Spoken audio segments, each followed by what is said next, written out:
My name is Jackie Greenfield, and I'm telling this quilt story for the International Quilt Museum's Memorial Quilt Story Share. This quilt is called Sarah's Memory Quilt. It was made in 2002 by me.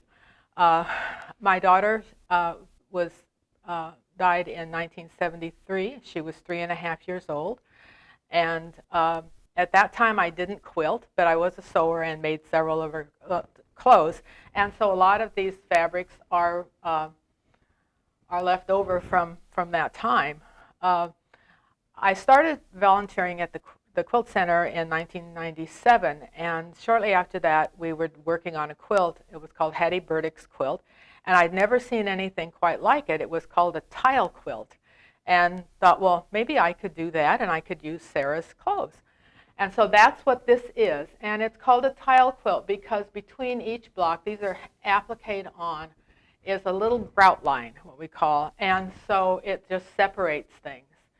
So the blocks are all have some kind of a memory from Sarah. This one up here has the cats on it because she loved her cats. This one has a little bird that was on one of her dresses. This is Gretchen Marie the Basset Hound, and she loved her. Over here is a thing that it just says, "Forget me not," which that certainly will never happen. And then her name block. That was interesting to do. And this is my angel, and her gown is Sarah's nightgown fabric. The bottom block down here has the Raggedy Anns on it because she had quite a collection of those and loved them. This one is kind of strange. If you can see, there's a ladybug, and it's terry cloth because it was in her playpen pad.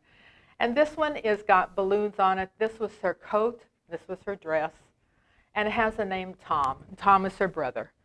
And the other thing that I did on the back, I can just turn this, is a pocket. And in the pocket is a story about the quilt that inspired this. It also tells the story of each of the blocks. And then these are her pictures from her first birthday, second, and third birthday. So it's very precious to me, and I'm so happy that other people will know Sarah this way.